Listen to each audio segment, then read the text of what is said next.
Now, the EZIKO Village Tour is bringing its unique blend of music and storytelling and cultural celebrations to Joburg with a special performance at Untitled Basement.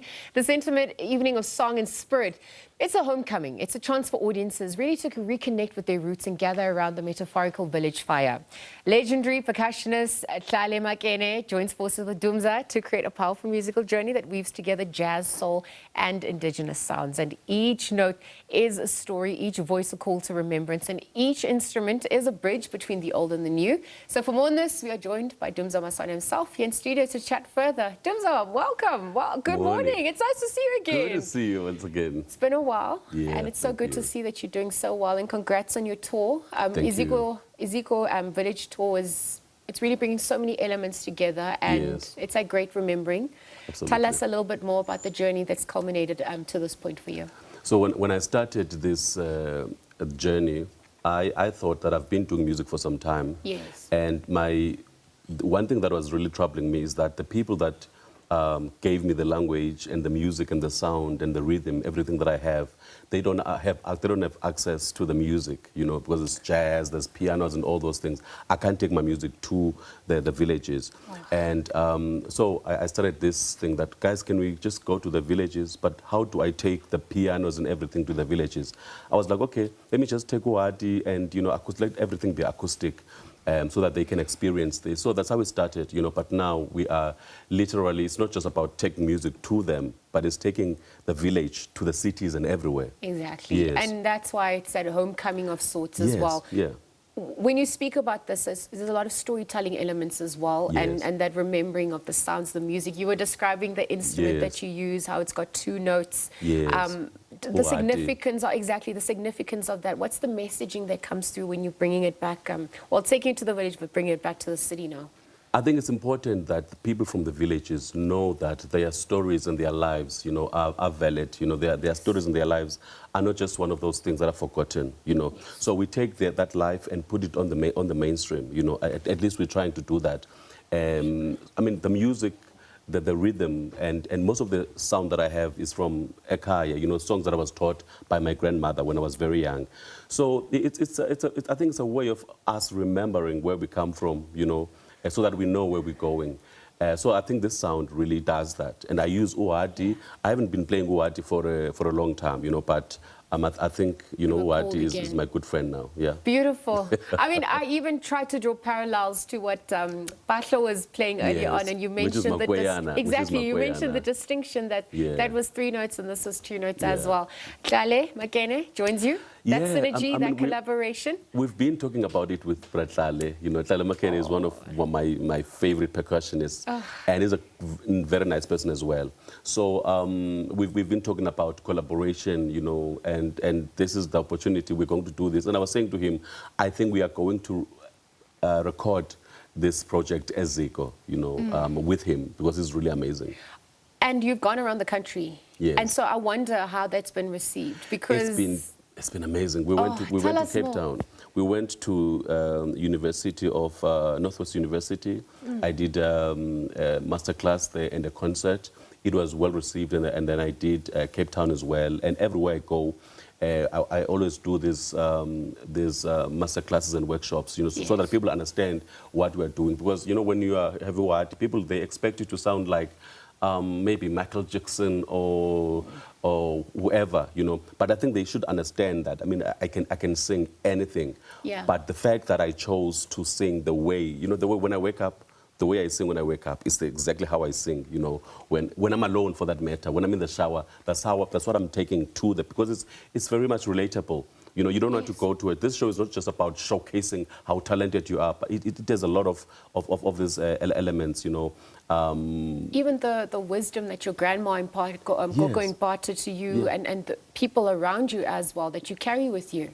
I also tell stories, you know, on stage. I tell stories, and sometimes I would read like an excerpt from a close-up book, you know.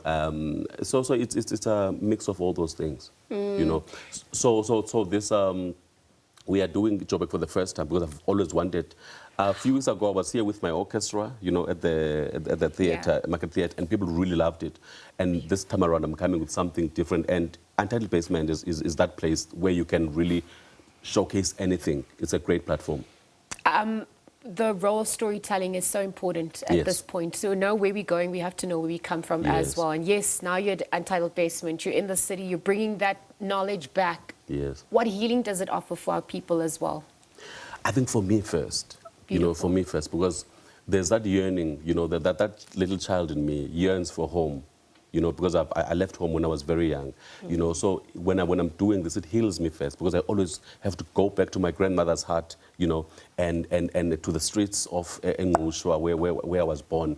But even the feedback that I get from the people, they really love this, because they would say, this reminds me of my grandmother, this reminds me of my aunt who used to tell stories, But I think at the same time, what's important for us is that the people that are doing, when we go to Emakaya in the villages, we always think that these people, they don't have good life, But quality of life has they to be live great quality of life, So I think we need to take that to everywhere we go as well. And I think I'm a walking village, I believe that, because that's what I bring with my music and my sound and my language, yeah. And when we say quality, I mean, we're not looking at the material conditions alone. It's that spirit, it's touching, it's being connected to the ground, the land, knowing where you come from as well. Yeah. When you look at the fireside element of it as well, because it's almost like you're sitting on the fire, you're conversing, spirits are connected. Yes. What do you think is going to stand out from this performance? So if people want to look forward to vis-a-vis what happened in Cape Town, Northwest, what's those special elements that you're going to bring forth that you can tease for us a little bit? The feeling of home. The feeling of home and remembering, because I think we forget who we are. We get to the cities and we forget who we are. Even those who were born in the cities, we are bringing that home, that feeling of home to them. The fire, I grew up around the fire. We would sit there. If you did something wrong, you will be told there around the fire, but there will be beautiful stories as well. There will be great affirmations as well around the fire, but there's food as well around the fire. So it's just a feeling of home. It's the warmth of, I do, and it's making me nostalgic, and it's making me also want to go back and come to the performance as well. In terms of the band members that you also have today, you've managed to collaborate with so many people as well. Any highlights that stood out for you this time round, beyond, Tlale now joining for this leg? I've been playing with these guys, ZSA is an artist in his own right, he has a new single that he dropped yesterday, the one who plays guitar. Yes. And I'm working for the first time with my brother, Umbata, Undando Mbata, and I've been playing with Ukandino Kwali, as part of the band as well. He's an amazing artist, and he's just doing another thing. So collaboration as well, I think that there's just something that we do, we breathe to one another. I think I enjoy it, because mostly I play with a jazz band, sometimes an orchestra. But this one, it's folky, it's beautiful. I love it. Yeah.